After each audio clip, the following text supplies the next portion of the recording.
All this time I had my mic You muted. Another Espinal blooper.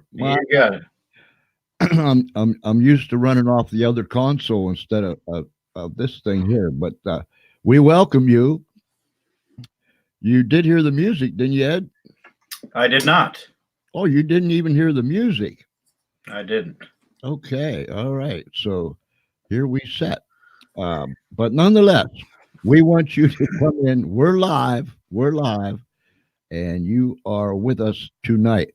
We want you to come in, leave your comments, ask questions, be participants in this school choice program. It is relevant, it's needed. So tonight, our theme is into the classroom and out into the street. We've got to take this thing out into the street. Uh, Ed, I saw you on your show earlier this evening. Uh, Very interesting. Appreciate that. It was. I just wish it would have ran a little bit longer because those ladies that was on there, I think they could get geared up and get it going. Don't you? Oh yeah, they're definitely, like I've been saying, a big part of the movement. That's a big book you got there. Yeah, I'm trying to find a way to put it up. There we Wow. go. Well, maybe one day. Low budget. Oh, anyways. That sure is a big book. I'm telling you. Yeah. Wow. All right, everybody. If you're watching, uh, don't be afraid. Come on in here. You don't even have to tiptoe in here. Just stomp your way in and say hello and let us know that you're with us. And our professor will take us on a journey again tonight. Wow. You know, Ed, before we get into this thing, something that really, I think it was the lady that was from Texas. What was her name? Cassandra, Yes. that was on the show today. She mentioned about how reading is so important. Uh, I remember a person told me, oh, it's been over 40 years ago. Very simple statement, and I have always remembered it. I have repeated it, I don't know how many times during those years. But the man simply said this: if a student can read, he can learn. Hmm. If he can't read, he can't learn. A lot of truth to that, isn't there? Yeah. Yeah. I would say there's a whole lot of truth to that. I think I went to a seminar once and it stuck with me because the gentleman, with all of his expertise, had a line, and I didn't remember a lot that day, but I do remember that he said that one thing you can rest assured is that your kids that you have in your class, they've already learned the hardest thing they'll ever have to learn, and that's if they have learned how to read and write, that's the hardest thing they'll ever have learned to do. So once they've accomplished that, then everything else seems to fall into place. So yeah, that's definitely the big challenge. If we can get to that hurdle, seems like you would think a minor detail, because the presumption is that seemingly everybody could do that. But what we're finding out is more and more the comprehension's going down, and I think largely there's a whole lot of factors, but technology is probably one of them. It's just too easy to access information, and Mhm. you don't have to go to a library and do research now. You can type in a few words and voila. I was, and forgive me for my old age, but I early this morning I was sitting at the kitchen table, and and I don't know why I thought of it, but the Dewey Decimal System came to mind. Uh, do you remember what the Dewey Decimal System is, or am I way back there in the Stone Age? Yeah, I definitely have heard of the Dewey Decimal System. Yes, the Dewey Decimal System, and I I was thinking, I wonder if kids if they had to go to the library, whether it be in the school or the public library in their community, and they had and all of a sudden all the technology was not there, Right. and they would have to find a book by using the old Dewey Decimal System. Yeah. I don't think it could possibly be done. And that's just an Esplanade quirk. I don't know why that came to my mind early this morning, but I was thinking about old Dewey and his decimal system. And I was picturing how we used to go to the library and have to go to the drawers that had all the little cards in there. Yeah. Card catalog. Yeah, and you'd have to get the 138.2, and you'd have to Right. and I'm thinking, my oh my, people would be absolutely lost if they had to do that nowadays. Ladies and gentlemen, I have no idea why I got off on that tangent, but I was just thinking about Dewey early this morning. Ed, uh, I've got an overlay here that I'm going to put up here after a while, and I'm not so sure that there's a lot of people that knows it or have heard of it, and it's unfortunate because, in my opinion, I just let's look at it this way: society is broke, political system's broke, uh, the economical system it could fall at any given moment.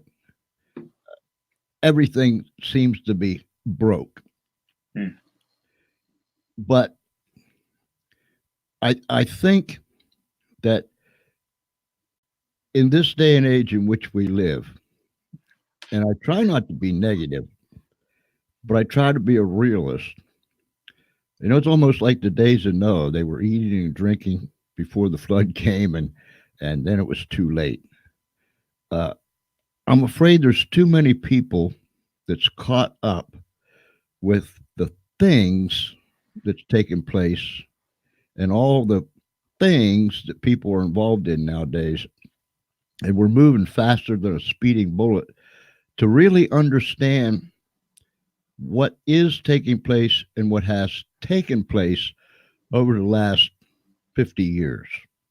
This thing just didn't fall out of the sky, and all of a sudden one day we woke up and everything was messed up.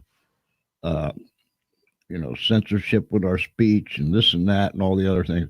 This happened over a long period of time, and all of a sudden here we are. And I said all that to say this: we're like a frog that got thrown in the water, and then they started heating it up just a little bit at a time until all of a sudden here we are. Does that make sense? Makes plenty of sense, and this is what has been labeled progress. The progress is regress. So yeah, that's we have definitely fallen away from where we were, and it's the only real question is, was it on purpose, or is it just the condition of the human spirit? I don't know, but it definitely seems as if all of this is playing out a script of a larger plan, and there's enough evidence to buy into that. I mean, all you have to do is look at books like Saul Alinsky's Rules for Radicals. Look no further than that, and that was taught and still is taught in some colleges and universities. So yeah, that it doesn't. It's sad. It's to nobody's benefit, but it is definitely a mindset, and people are caught up in it in a pretty large manner. So it's pervasive in many, if not the vast majority of public schools and universities. Funny that you should mention Saul Alinsky, because that is what I have on an overlay that I'm going to pop up here in a little bit.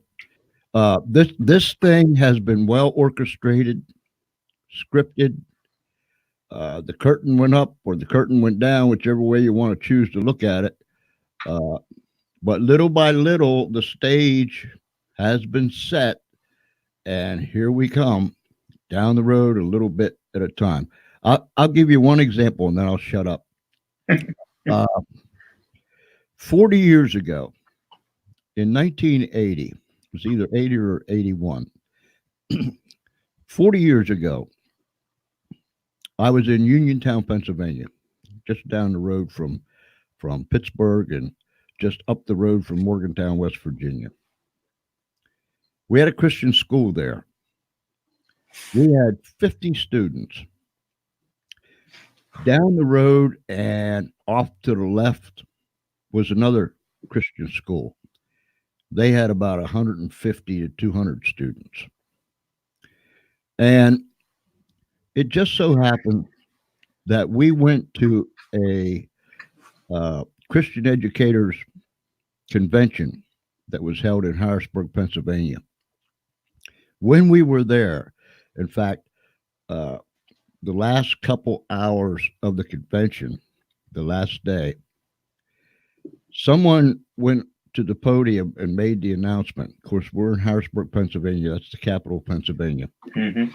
Came to the podium and they made an announcement and said that House bill, and I can't remember the number, is going to go to committee of the convention. And this is about, and I think it was like an hour before the Capitol was going to close, our convention was going to close, and they said, "This is what I want you to do." Now there was Christian schools from all over the state of Pennsylvania. It just so happened we was in the right place at the right time. We stormed the Capitol and went and got copies of this House bill that had just been printed up and it was getting ready to move into committee and so on and so forth. And in that House bill, someone had brought up the fact that there was a few words in there that talked about prescription. The education department in Pennsylvania was going to prescribe to all schools, including Christian schools, the curriculum. So we took that with us. We drove back across the state to Uniontown. The next morning, we contacted our district representative, and I can remember his name. His name was Lincoln. It's funny I can remember a name like that. Of course. But his name was Lincoln. We gathered about 6 or 7 men from the church, and we went to his office, and we asked the secretary if we could perhaps see him. We didn't have an appointment. We went in, and we asked the man, "How are you going to vote on this particular law?" And he sat down and he looked at it and he said, "Is there a problem?" And of course we said, "Yes, those words prescribed by the Pennsylvania Department of Education, they're scary because we don't want our curriculum prescribed by the Department of Education." And he looked at it again and he said, "You have my word. I will vote against the bill." Now, just so happened, like I said, we were at the convention. This thing popped up. We grabbed it. We went home, and it just so happened that we were able to have an audience with our state representative. That bill didn't make it. But not too long after that, I got a visit from the local school district people. There was 2 ladies that came. I was in my office. They came. They announced themselves. And they come in and they sit down and they said, "We want to know about your curriculum." And so I grabbed some of the curriculum real quick. I said, "This is our curriculum." And so they're leafing through it. And they said, "We don't approve of your curriculum." Oh, boy. And I said, "Well, ladies, I don't want to sound rude, but I don't approve of your curriculum. So I guess that makes us even. And she said, do you provide transportation for the children? And I said, yes, we see that kids that can't get here gets here. Do you know that if you would, and she went on to give me this big spiel, if we would just kind of like make an alliance with them, they would provide transportation. And I said, so what you're offering me is a big stick with a hook on the end. Mm. And they looked at me like, what is this man talking about? And so I broke it down to him and explained to him, no, we don't want no hook. We don't want to be obligated to you. This is a Christian school. This is our Christian curriculum.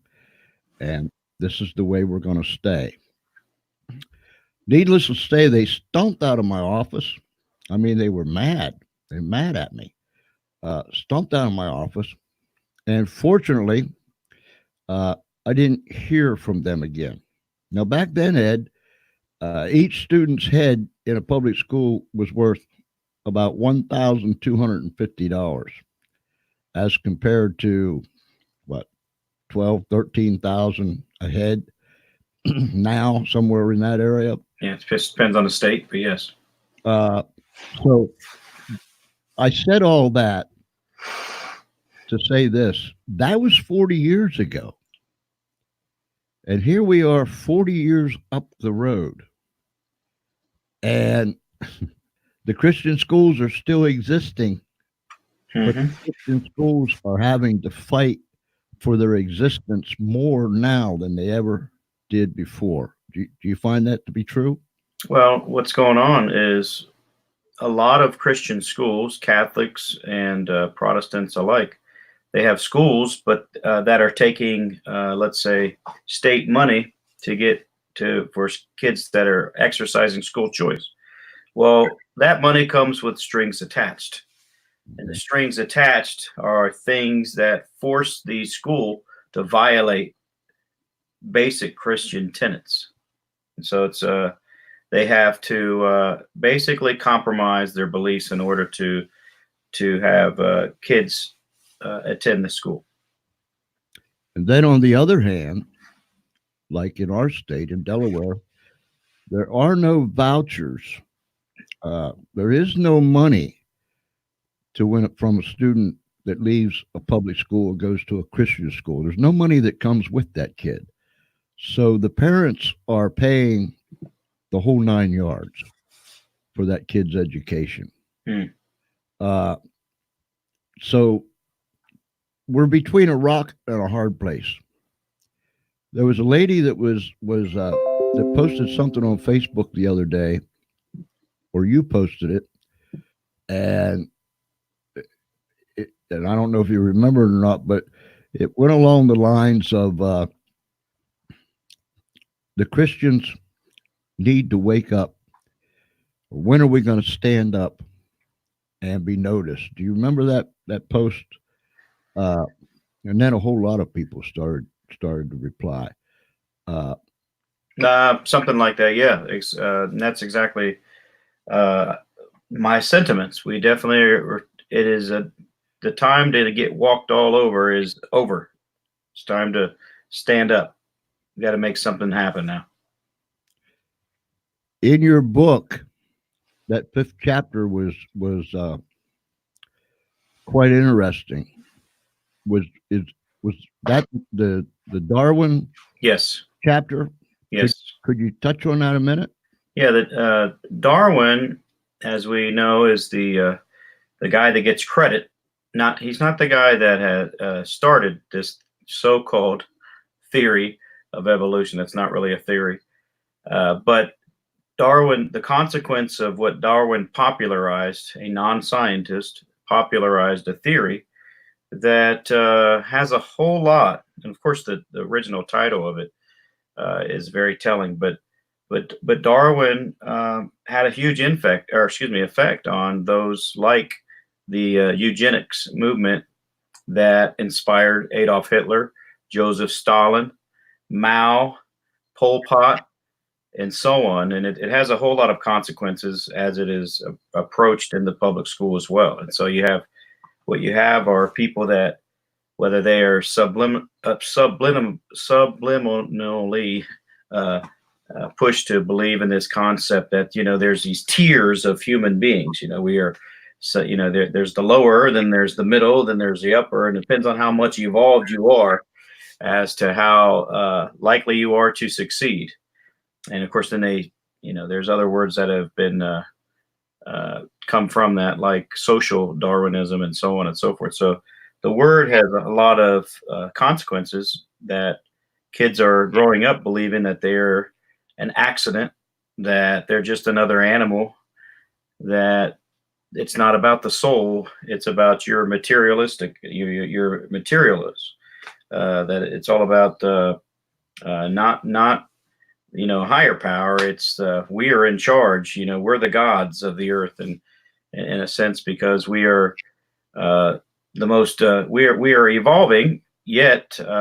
So we have one life to live. So do whatever you want willy nilly, because then we wonder why people are violent towards each other, why people are so shrill, so evil, and so on, because there's no thought to it, because they're taught that, like I said, they're just here by chance, by a bunch of mutations. And so of course that changes the mindset versus where it used to be, that you're a purposefully made creature, human being made in the image of God. That's a lot different than your ancestor was some pond scum. It's a big difference. So it's and of course it has the effect on students as they're growing up, and they're not told that evolution is a theory, which it doesn't even qualify as a theory. They're told as if it's a fact.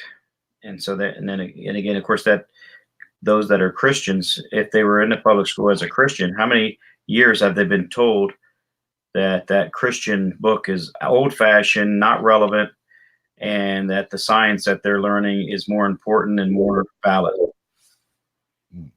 So here's some things we put up last week, Ed, for folks to do. Somebody said it on the show you was on before this afternoon. There has to be a grassroots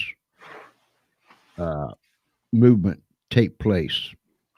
We can no longer just be talking heads. Our legs have to start moving, and we got to come out of the classroom and get on the street. But last week we talked about some of this. Contact your Christian schools in your area. I'm sure if you don't know where any is, I'm sure you can find one somewhere.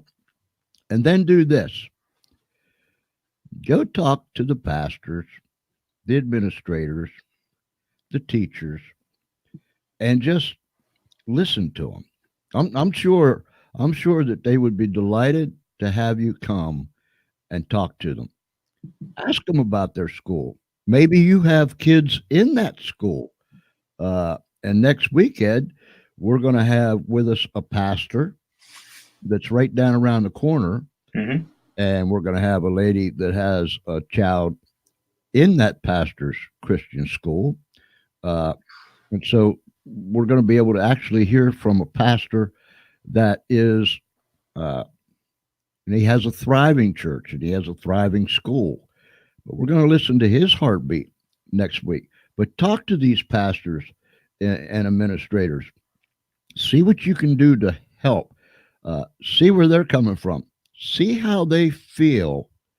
Listen to them as they talk about how they would love to have, real school choice where the money follows the students and there's no hooks attached, anything at all. Right. Where it just makes a level playing for them. And then form a gathering. Get people together. Say, let's talk about this thing. What are we actually doing? Or are we just nodding our heads, saying, yes, amen to that. Mm-hmm. You're absolutely right. Yes. Oh, it is terrible. Yes, it is. But form a gathering and say, look, okay, we've talked about this thing. Let's plan an action uh, thing here to where we can get out and move. And then these are some of the things that we can do. Check out the voting records of your local and state lawmakers. It's easy enough to find anymore.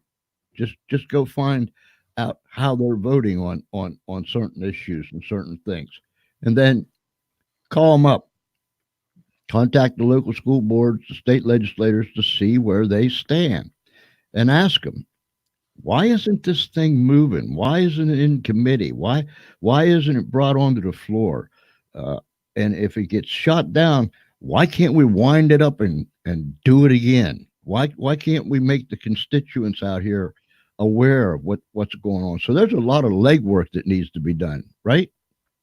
Oh yeah, there's and don't look no further than the Board of Education.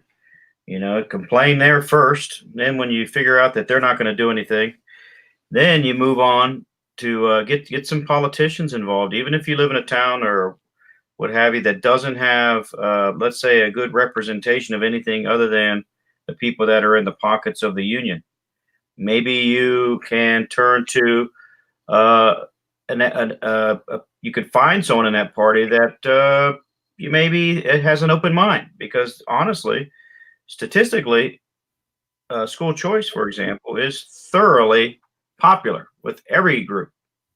And so they ought to find, there ought to be, getting people fired up to say, we're not going to vote you into office unless you Mhm. give us what we're asking for here. You respond to us, not the other way around. Ed, Cassandra Woodson McCrae is with us. Uh, she's the lady from Texas, right? Yes, yes, she is. Perhaps we could get her to come on board. You think we could?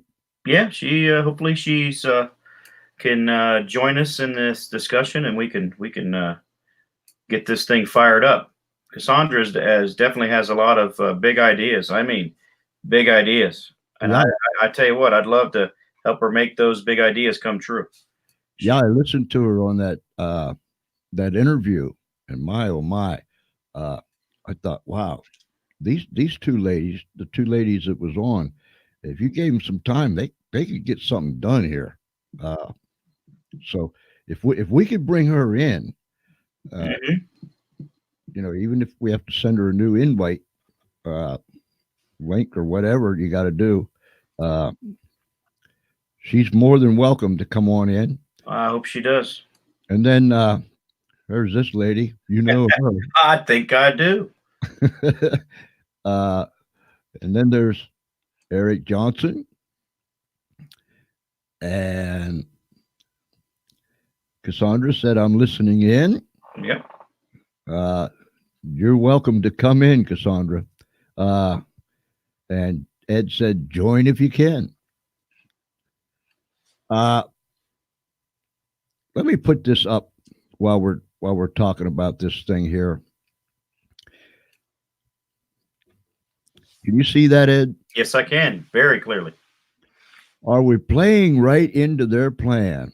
Now, ladies and gentlemen, I don't know how many people know about this. That's what I said. We fell asleep at the wheel, or some would say we fell asleep at the switch. Or it was like the frogs. They threw us in the water and then they turned the water up, heated it up a little bit at a time. Recall that Hillary did her college thesis on his writings, and Obama writes about him in his books. Saul Alinsky died about 43 years ago. Now, he died 43 years ago, but his writings influenced those in political control of our nation today. It gives the date of his death, his education, his spouse, the books that he wrote. Rules for Radicals, Reveille for Radicals. Anyone out there think that this stuff isn't happening today in the U.S.? All 8 rules are currently in play. How to Create a Social State by Saul Alinsky. Mm. There are 8 levels. Here she comes. Oh, yes, here she comes. Let me put this down here just for a minute. We'll get right back to this, and let me bring this young lady up here. Good evening. Hello, how are you doing? Can you Oh, guys hear me? yes, I'm really doing. Okay. I'm doing super fine now. If you're here, I watched you this afternoon, and I'm sure you heard me. But I told Ed, I told Ed on the telephone earlier. Wow, if we get them 2 ladies on, we get this thing fired up, and we get something done. I'm so glad you made it. Thank you. Thank you guys for having me. Before we get back to old Saul Alinsky there, uh, tell us a little bit about yourself. Well, I'm a Dallasite. I was born and raised in Dallas, Texas, educated here. I went to Catholic school starting out. That was my foundation, and had the opportunity to venture off into public school when I got into high school. I went to the Talented and Gifted High School program here in Dallas, which is a magnet school, and it's one of the top magnet schools in the country. As a matter of fact, there are in that have been number one and number two, and constantly competing with one another. One of them is Talented and Gifted Magnet High School, and the other one is the Science and Technology High School, and they're both housed at the same magnet center. Hmm. And so I did have the opportunity to go to school there, and went on to college, things like that. But having my family is where, you start to think about what your own experience was in school and everything. And I said, you know what? Even if my kids just got the first few years in a private school, they would have the foundation that I think they would need to be good people. So that was really the foundation I wanted to give to them. And so we did put them into a Christian school that was affiliated with a church. And when we ended up moving, we were not able to continue the travel. We were still in the Dallas-Fort Worth area, but the school was so far away.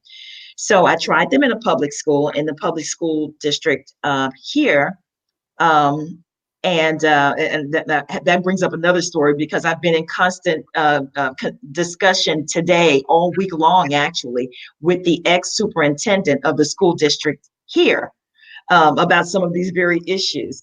But I allowed my kids to try to go there, but they were not striving. And even though the social environment was way different from what they were used to, but the other thing was that they went into school making straight A's. Of course, they were above level, and to watch what happened within a year or two, I knew that that was not going to be the solution for us, because, when you come from a place that has high standards and then you have teachers who are feeding in these lower standards, your children come home and they start to regurgitate these things. And so that was a problem for me. So, when they were taking tests, my kids would come home and say, well, Mom, I don't have to make it a 90 or above, which was our rule in our household. You make a 90 or above. But he says, no, he says, my teacher said I only have to make a 70. And so that was probably the thing that disturbed me the most in lowering expectations in my children. And so they were not on the same page with me as a parent. And so that was a real problem for me. So I decided to bring them home. The social aspect was a big deal, but also the lowered expectations. And then when I learned that a lot of the schools in Texas, and I don't know if this is throughout the country, they actually get more money per student in low performing schools. So it almost incentivizes low performance. Right. And so I never did see where the schools were getting any better, where they were changing, until we actually did get in a new superintendent. After the one that I've been discussing this with all week. But just to have the choice and to be able to make the decision to bring my children home and for me to come home, I appreciate my husband for allowing that or making that possible for me to be able to do that. because we took a large hit. We're talking about, coming from a career making six figure, and then coming home and you taking away half of that income, so I had to really trust and depend on my husband. But I thought about my parents. My parents, they make the sacrifice. Right. It really is a sacrifice. When I think about it, my parents could have driven Mercedes or driven Cadillacs and things like that, but they chose to put that investment in us. So I make in their children. A lot of times I've heard the expression, we buy what we want, right? We beg for what we need and buy what we want. Mhm. And so and some cultures it's like that a lot. And so that's one of those things that we really have to change, because I've talked to parents consistently about the possibility of homeschooling. Your child is not thriving. When is homeschool a good situation? When is a good fit? When it's not a good fit? Because I didn't accept all children. There were some kids who wanted to play sports. I wasn't going to provide sports for them, even though we have a very good homeschool sports association here in Texas that actually has scouts and everything that comes to it. So, I mean, they've got very good things out there. But if they wanted to go to school, my job then became to tutor their students and tutor their children and to help them get back on their grade level. And so, but it still started with all of those principles that they didn't get, that we often don't see in public schools. And so, earlier, we were talking to Visha. She made a point that really disturbed me, but I know that because I've heard this often. Every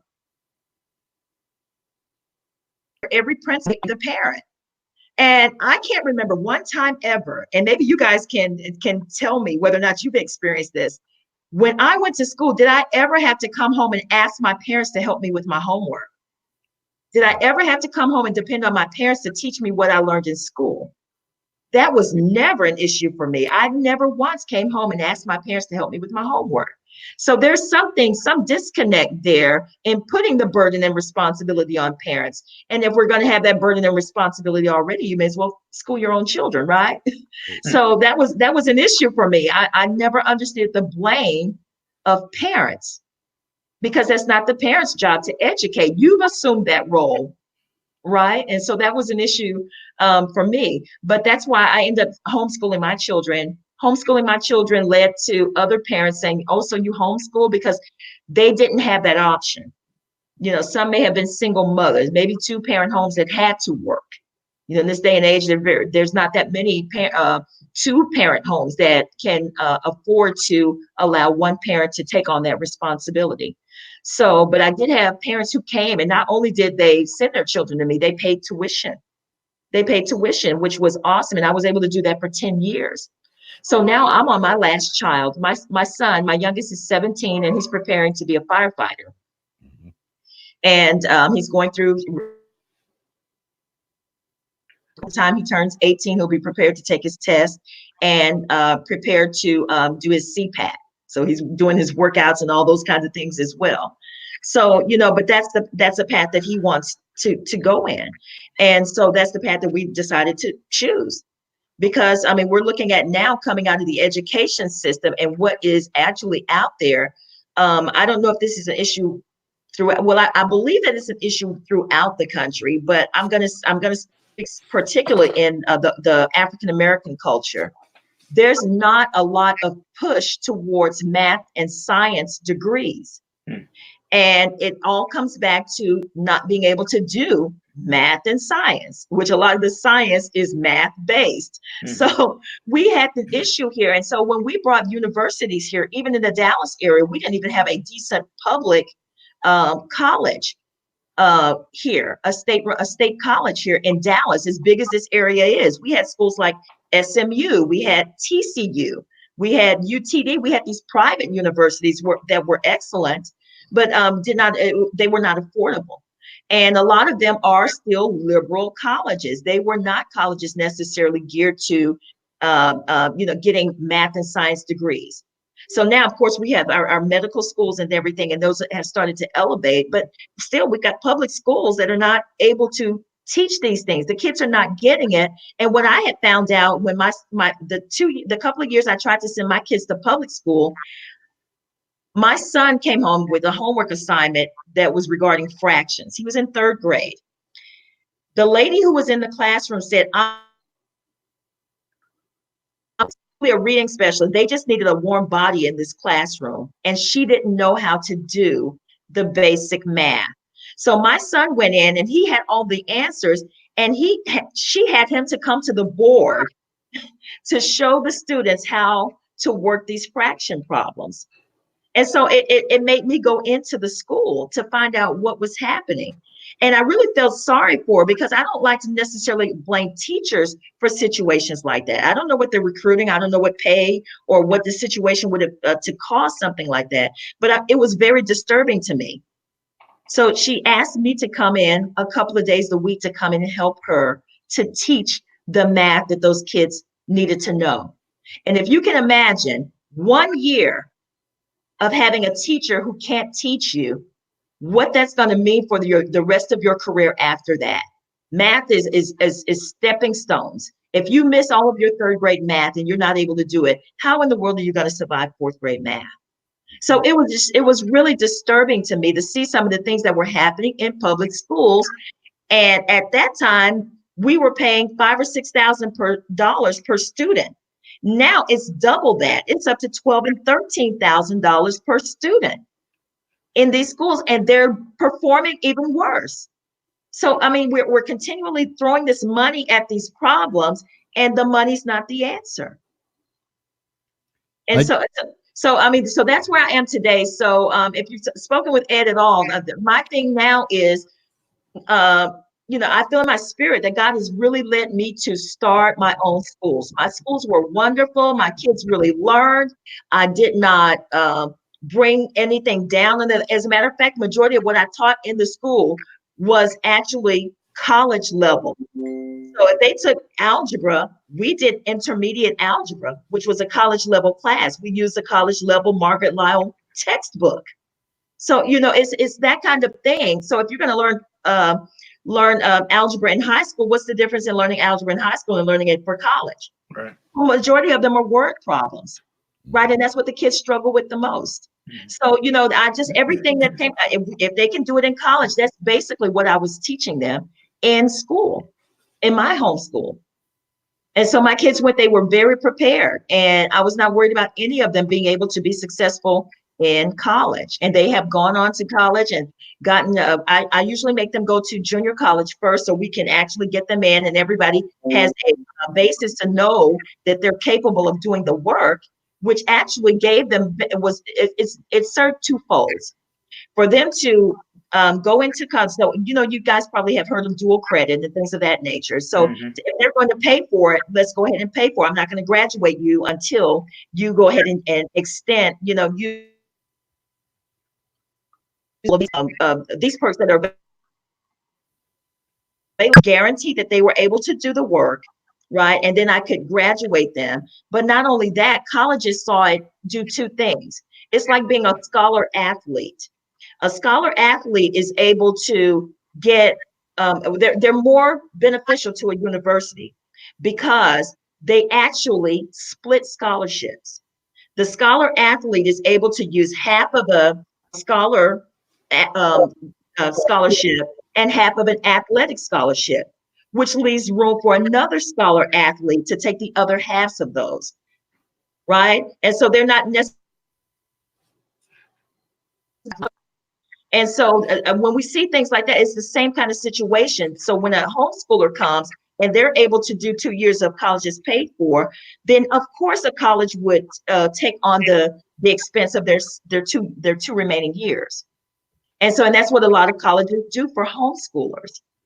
So that turns out to be really, really beneficial in the long run to be able to homeschool. So but you've got kids who are coming out of homeschools who are able to do these things, who have gone to 12 and 13 years of high school and are not able to do these things.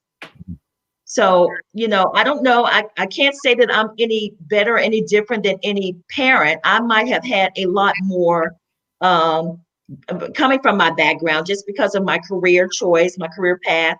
I had to do math and science. I'm an engineer. I'm a software engineer. And so those things were not a problem for me. And so But for other parents, I can see that being a problem. Visha talked about districts where she sent her children. So if you can imagine, if you knew that it was hard for you during that time and you see the things progressively getting worse, how can you really basically help your children when you don't necessarily have those skills, the skill set to be able to educate your children all the way up into high school? So I mean, maybe some can do it on the lower level, but they can't do it on a higher level. So what it led me to do is to create school. I want to create schools. And because I'm a Christian conservative, I've never taught. I've never been able to teach without putting my faith in it, because I think that's I have to be able to do that. And if I had to go into a public classroom, I would not be a fit. I would never be a fit for a public classroom, because I know that the morality and the spirit of excellence and the honesty, the integrity, and all of those characteristics are merely suggestions. When they do them in public schools, they come in with these character development programs that are merely suggestions. But if you come from the heart of a child who knows that he's endowed with all of those same characteristics of his creator, it's a different ball game. So it's not a choice, it's a way of life for them. And so I believe strongly that without having that Christian foundation in education anymore, I wouldn't be able to teach. I'm not going to say that kids won't be successful, but I just know that I wouldn't be able to teach them. And it's been my experience that these children have done very, very well when they also have along with them learning morality and having their faith be at the center of everything that they do. Right. So that's what's important to me. Ed, there wasn't, and if I'm wrong, somebody correct me, but I think I'm right. There wasn't a Department of Education in government until 1970. It came in under Jimmy Carter administration. The bureaucrats arrived. Ed, maybe you know this. I read some time ago now that with all the industrial nations, we used to rank up pretty high when it came to math and science and so on and so forth. Right. But we're down pretty low now. And somewhere I think the number 38 sticks in my head for something. And God only knows what sticks in his head sometimes. It might be 38 something totally off the wall, but we're way down there now, aren't we? Yeah, we are. We've had moments of success. Years back, I think it was late 90s. I think we actually beat China. I think we had 5 out of 5 questions on a math exam, and they had 4 out of 5. But yeah, we've definitely fallen off the deep end. There's no doubt about it. Now, if you were to compare our, let's say, private schools to the rest of the world, we would fare better than them. But when you add everybody together, the aggregate, the biggest problem is your public schools that are in either big cities or even some of these, a lot of these suburbs are now starting to fall apart. But the affluent schools are going to do well on tests. That doesn't mean that's the kind of education. If I lived in the suburbs, which I don't, if I did, I still wouldn't want my kids going there. There's all kinds of values other than test taking skills I want the kids to have that they're not going to get there, and they have their own slew of problems there. Maybe even worse than the inner city public schools, even though the inner cities public schools are a disaster right now, a large part. Now, there's exceptions to the rule. But in large part, they're in trouble. I mean, I'll give you an example. There's a school right now in Columbus. It's supposed to be one of the best academic schools they have, and they still do not have air conditioning. They have to literally get days off of school because it's too hot in the rooms. I mean, what are they, in China? I mean, seriously, what is going on? Meanwhile, they're getting $12,000 a head for the students. I split the screen up so I could put this up. So I can hide my ugly mug, but I wanted you You two guys stay out there. Mm. Well, Cassandra, you jump right in there too with this. Uh, How to Create a Social State by Saul Alinsky. Oh yeah. I Mm-hmm. I am so afraid that there are literally millions upon millions of people in this country that has no idea who this man was, much less what he wrote. Now, he died in 1972. Mm-hmm. How to Create a Social State by Saul Alinsky. He wasn't embarrassed by it. He wasn't shy. He penned these words and threw them out there. There are 8 levels of control. Mm-hmm. The key word, control. Mhm. There are 8 levels of control that must be obtained before you are able to create a social state. Mm-hmm. My goodness, it's 24/7, wall to wall, ceiling to floor coverage anymore. You hear the word socialism, socialism, socialism. Used to be a bad word.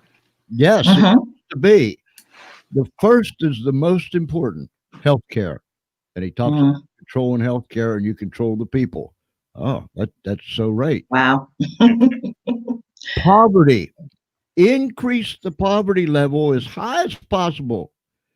Poor people are easier to Possible. control and will not fight back if you're providing everything for them to live. Mm. Is that relevant for today or what? Wow. Yes, sir. Debt. Increase the debt to any unsustainable level. It don't matter what it is. Mm-hmm. The more the better. That way you're able to increase taxes and this will produce more poverty. Gun control. Remove the ability to defend themselves from the government. That way you are able to create a police state. This has been done countless times around the world, and it has never one time ended happy. Well, nope. No, sir. Always been a disaster. Welfare. Take control of every aspect of their lives. Food, housing, income. Control goes right back to that key word, control. Control Mhm. the people, control this, Right. control that. Take control of what people read and listen to. Just look on Facebook. Look on any of the other social media platforms. For the most part, you are censored. If you don't say what they want you to say, it's not Mhm. what you said was wrong. And I'm against hating people and blurting things that's hateful and hurtful out. I mean, that's just God given common sense. And if I'd have done that when I was a young, and Mama would have smacked me 6 ways from last Sunday. So we were brought up with some bringing uppins. But anyhow, take control of what people read and listen to. Take control of what children learn in school. Or in Mm. this case, take control of what people or what kids don't learn in Mm. school. And I read years ago, we're going to dumb down America. Yep. Dumb down America. Mm. Religion. Remove the belief in the God from government and schools. Oh my goodness. And class warfare. Divide the people into wealthy and the poor. This will cause more discontent. It'll be easier to tax the wealthy Wow. with the support of the poor. And then, Yep. does any of this sound like this is happening in the United States? Every single one of them. Alinsky merely simplified Vladimir Lenin's original scheme for world conquest by communism. Communist Manifesto. Yes, yes, under Russia rule. Yep. Stalin Mhm. Stalin described his converts as useful idiots. Useful idiots. The useful idiots have destroyed every nation in which they have seized power and control. It is presently happening at an alarming rate in the United States. It is difficult to free fools from the chains they revere. Right. That is scary. Mm-mm-mm. And the thing that causes me to tremble with great fear and trepidation is there are millions, as I've stated before, there are millions in this country, across this nation, that had no idea who this man was, much less of what he wrote. And I thought it'd be appropriate for us to throw that up there tonight. Are we playing right into their plan? We're there. Oh yeah, You guys agree? We're there. for sure. Oh, absolutely. And so Absolutely. and so it's time for talking heads to stop talking and put some feet and some legs to our faith. Hmm. Uh, and folks that has sat back and said, well, that really don't concern me, or I'm passive, and we're supposed to love one another, this and that, and all the other things.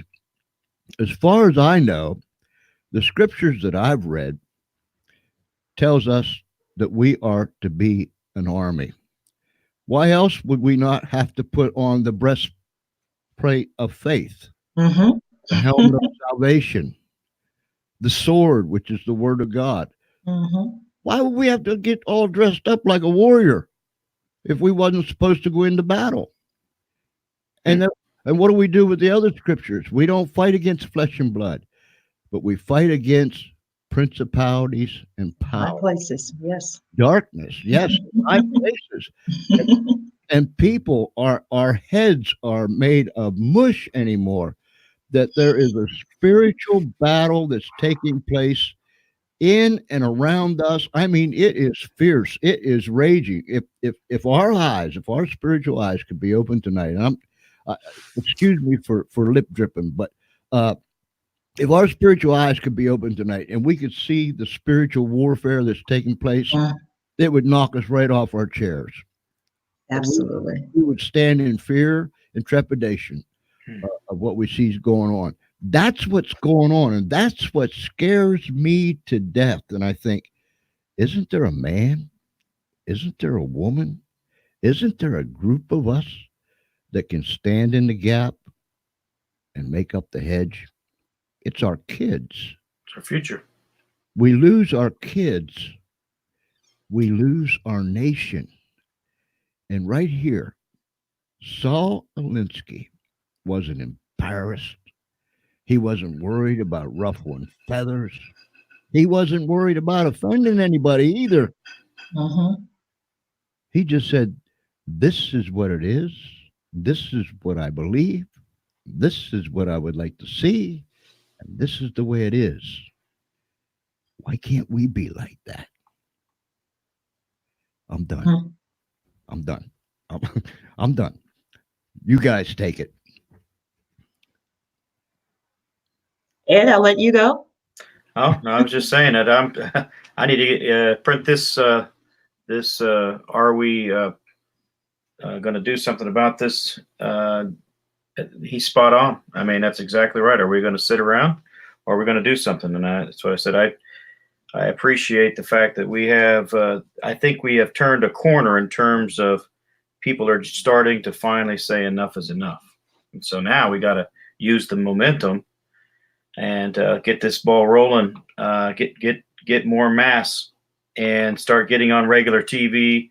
You know, get on the big nationally televised. You got some Larry Elders and you got some people on the radio and people that get on TV, but it's got to get bigger and bigger. We're going to make this blow up. We got to get this going. Mm-hmm. And obviously right now I'm talking here from Ohio. Cassandra's talking from Texas. And George, what are you, Connecticut? Delaware. I knew I'd get it wrong again. Ed always wants me to live in Connecticut. I'm in Delaware, Ed. That's like 5 states there with 5 people. I mean, yeah, we're not very big. We're not very big. We're only yay wide and yay long. You know what I'm Yeah, saying? right. I understand. But I live in Delaware, Ed. I'll try to remember. We have a suburb. It probably has as many people. Yeah, you're exactly right. Yeah. But my husband's actually from Connecticut, from Stamford. So yeah, I know what you mean there. There you go. But I tell you, here's where I think we need to begin. With all of us who are in a church, and things are so polarized and things are still so segregated. I don't care how much that people say that segregation ended, it never ended. And that's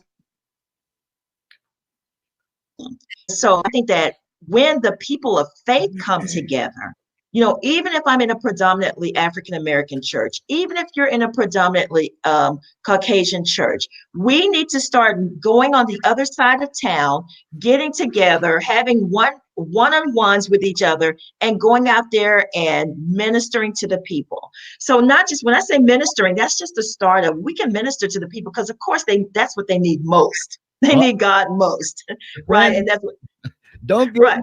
don't get me started on that. My wife of 51 years. I say, my mom, why is there? And look, I live in a community of less than 4,000 people in this little town right here. Okay, Mhm. why is there a church on every other corner? And you could bounce a stone from that church to that church. Mhm. Why?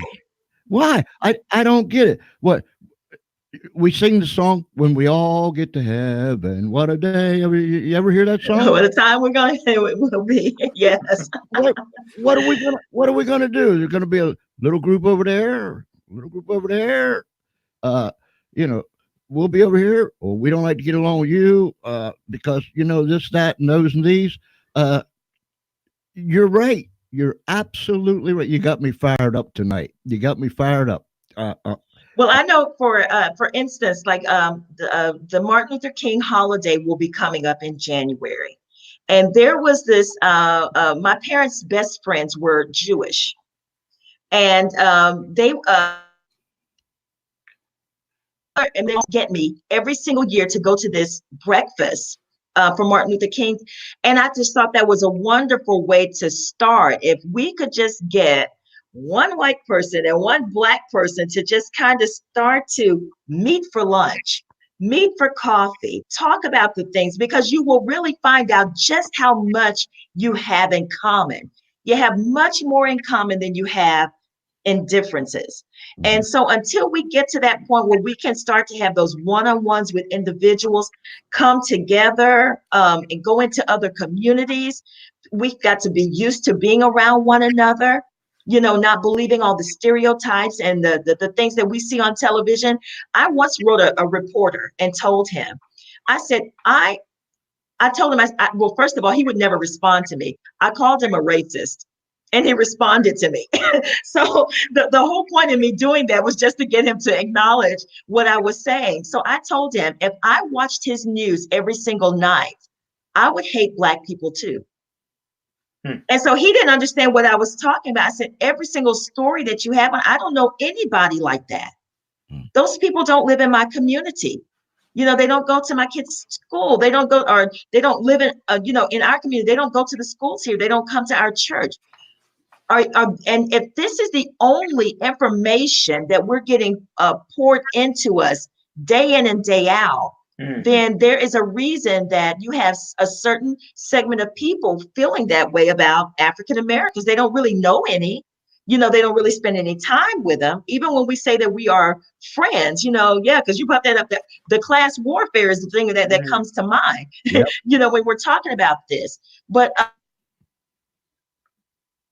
the thing is, we even have hardworking African Americans who are educated, who have bought homes, who are married, who are raising their children, who are sending their children to private school, still all supporting these things that work against us. And they're doing it because of this tribal mentality. And we've got to stop thinking of ourselves in tribes and start to get others to think of ourselves as Americans. And so that's my whole focus, is to get every child that I know to look at him or herself as an American who is entitled to every opportunity, every freedom, and every right in this country. And the only reason any of those other arguments should come up is if someone is trying to prohibit you from exercising those things. Right. And that goes from white, black, Hispanic, whoever. So I just think that if we can get to a point now, the next step is to get together and to go out and educate these people. I wish I had this little bit. I'm looking at how small this is on the screen. The are we playing right into their plan? And I said, if I could get that on a card and go downtown Dallas and hand those out, Mm-hmm. oh my goodness, you're talking about something powerful. Mm-hmm. Talking about something powerful. I will have 500 of those printed up and go downtown Dallas. I have a I would suggestion. send them out, mail them out. In my I community, there are 800 homes. I would mail them out. Yeah. People have no clue about this. They're not taught this. Naturally, they're not taught this.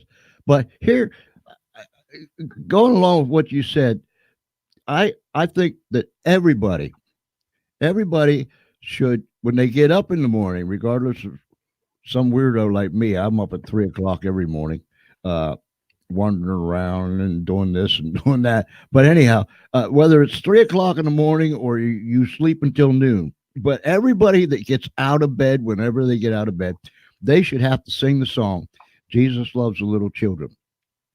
All the children of the world, red and yellow, black and white, they are precious in his sight. And repeat it, red and yellow, black and white, they are precious in his sight. Red and yellow, black and white. And then go about your day. And that just rings around in your head. Red and yellow, black and white, they are precious in his sight.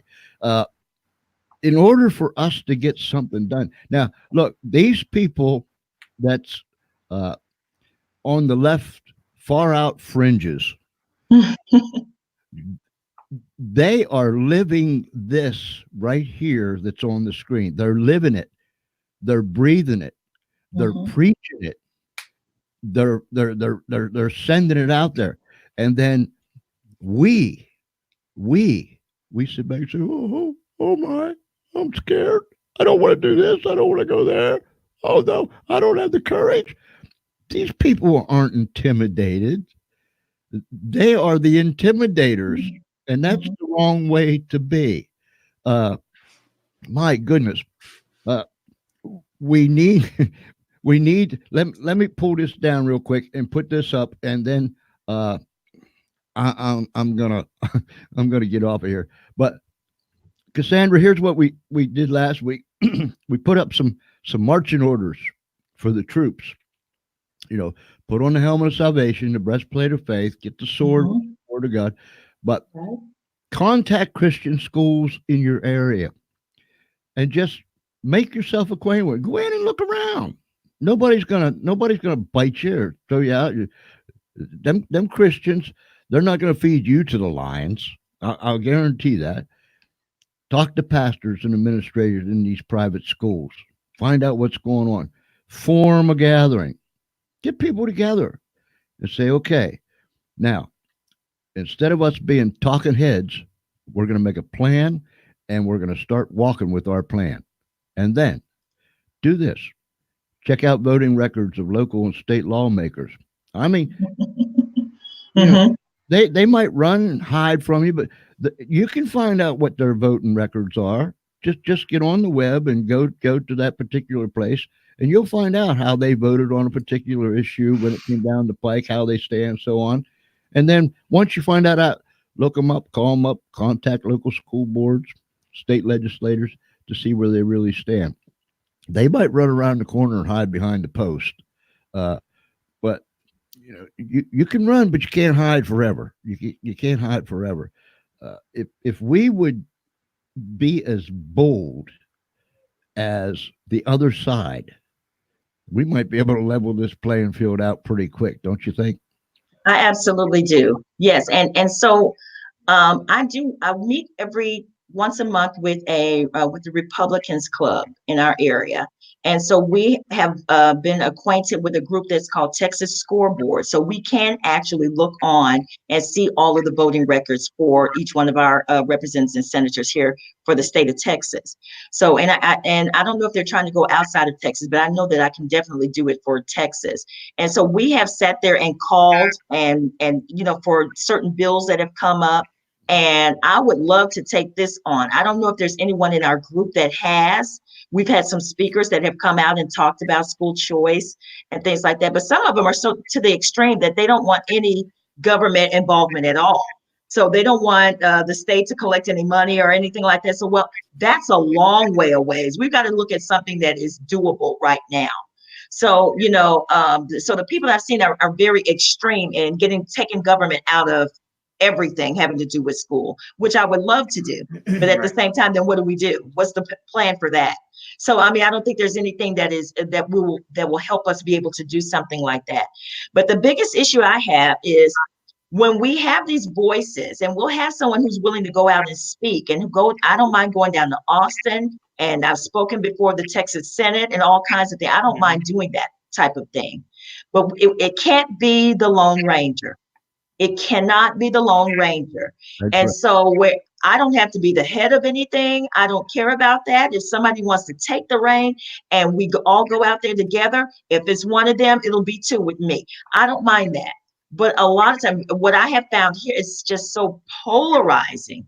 It's so polarizing. And you just can't even get past the politics to get down to the real issue a lot of the time. So for me, as much as I would love to do those gatherings, right now my focus is going into the university, because I can't go to the university and speak and hand things out and things like that. And I'd rather influence those young people right now, because right now the left is, doing a snow job on them right now.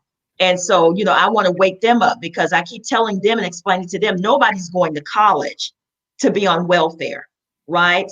So what you're going to end up doing, all these free things they're offering you, you're not going to qualify for, but you most certainly be paying for. So that's my argument to them. And so they're starting to see. So I know that the young people are starting to wake up too. But I'm a one person going to one university. If there's not others who are going out there to these universities and speaking to these children, or I say children, but they're actually young adults. We've got to get out there. So what I was saying about, meet up with one person who does not look like us.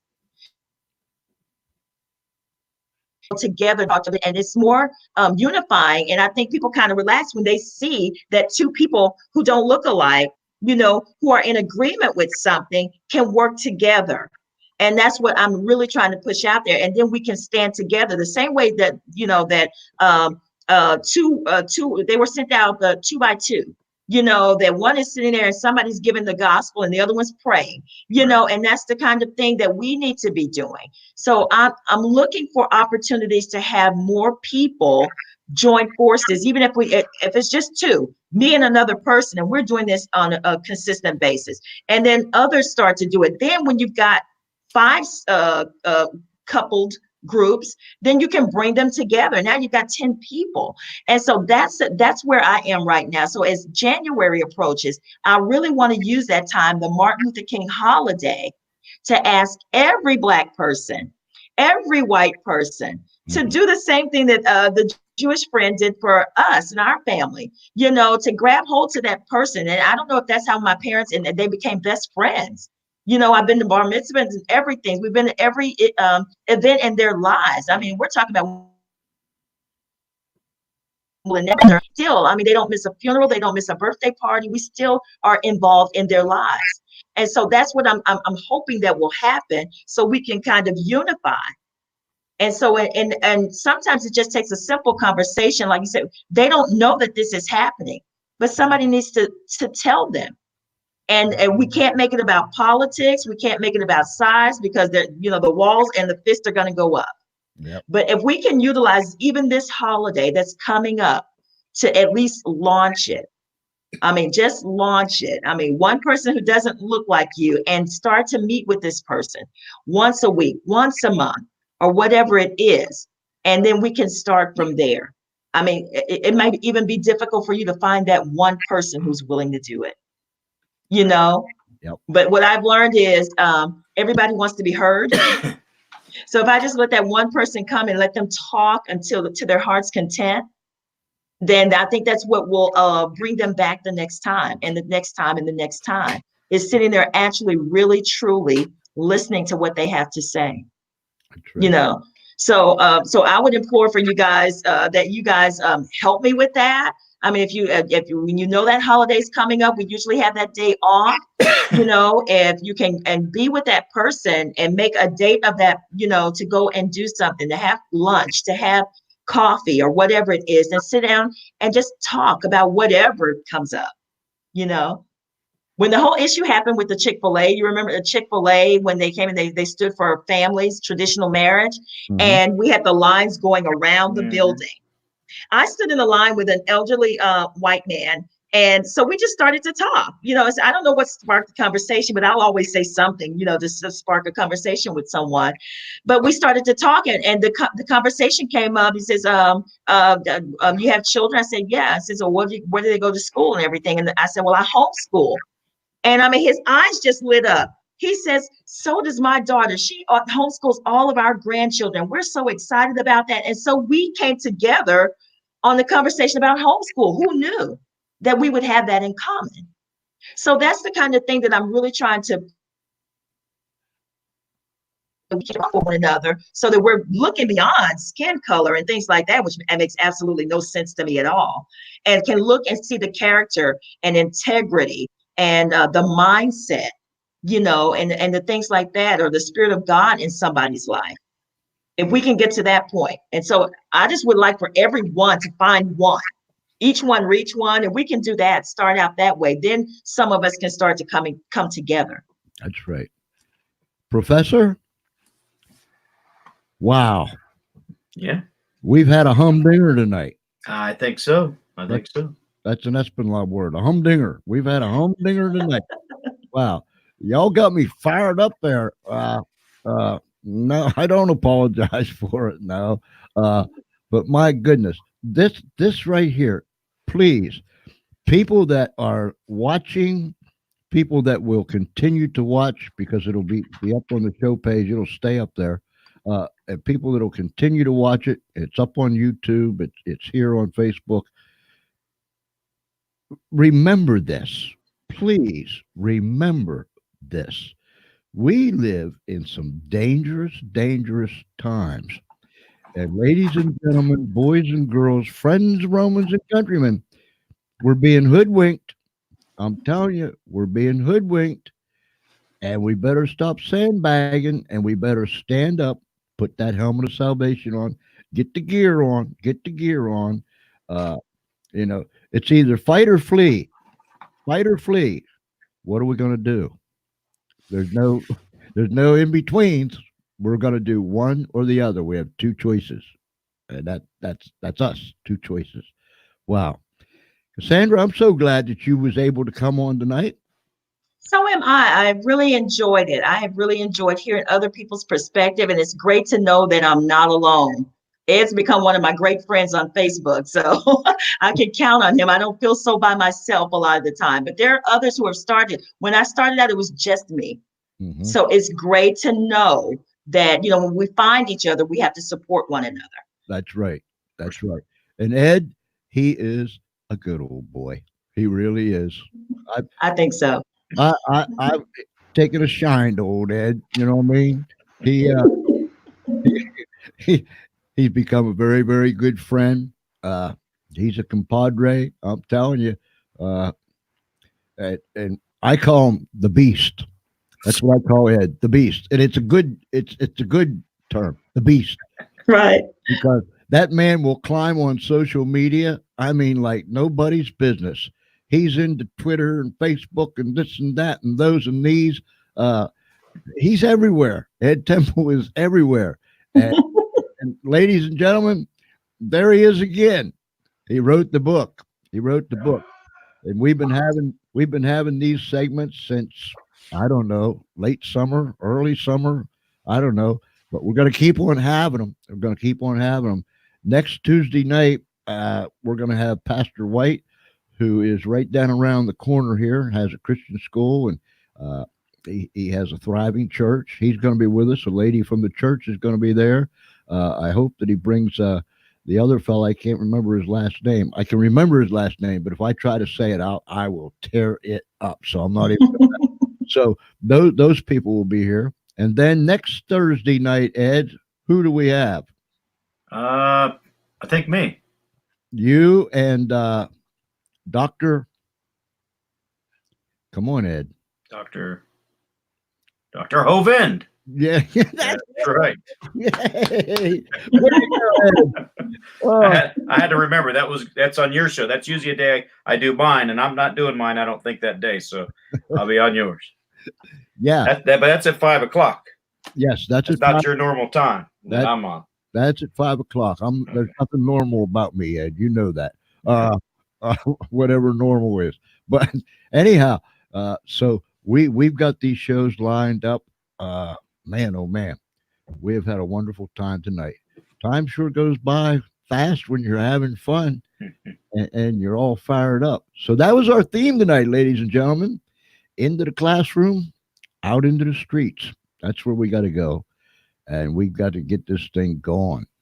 Got to get it going and got to get it done.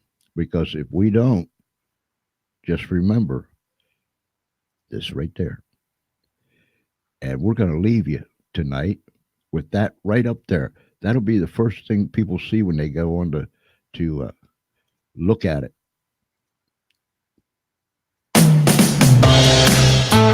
Let me bring this down.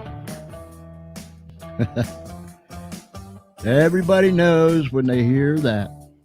Espen Lob and Charlie. That's my man over here. Espen Lob and Charlie are going to be beating feet, getting out of here. Wow. I said this at the end of a broadcast last week, I think. But I mean, I could go for a hot cup of coffee. Man, what time is it? Oh, it's only 9:24. It's early yet. Another good hot cup of coffee. Oh, my. But ladies and gentlemen, whether you're down the street, around the corner, across America, or somewhere around this great big world, thank you for tuning in tonight. Remember, you can go to the George Espinosa show page, and you can see this over and over and over and over again. Jump in there to YouTube. You can see it up there, and we're going to put the audio up on the radio, and you'll hear it up there. So we're going to send it so many different ways, you're bound to like one of them. But wherever you're at tonight, thank you for tuning in. Thank you, Ed. Thank you, Sandra. It was a pleasure. Please stay in touch with me. Just look me up on Facebook, send me a friend request, and all that other good stuff. And we'll get right back. So there was one, then there's two, then there's three. And it just keeps on going. But anyhow, wherever you're at tonight, ladies and gentlemen, if it's nighttime, you have a great, great night. If it's already daytime where you're at, you have a great day. But regardless of where you are and whatever time it is, for me and all my friends here at the Funny Farm, we thank you for tuning in. And please listen to that radio show, watch the videos, and join us every time that we're on the air. And we've got some great things planned, and we want you to be a part of it. So until tomorrow night, 8 p.m. Eastern Time, right here, same time, same station, maybe in a different vehicle, but we'll be here. I want to say thank you for tuning in. Be kind one to another, love one another, and I pray that God will keep you right in the center of his hand. Good night, everybody.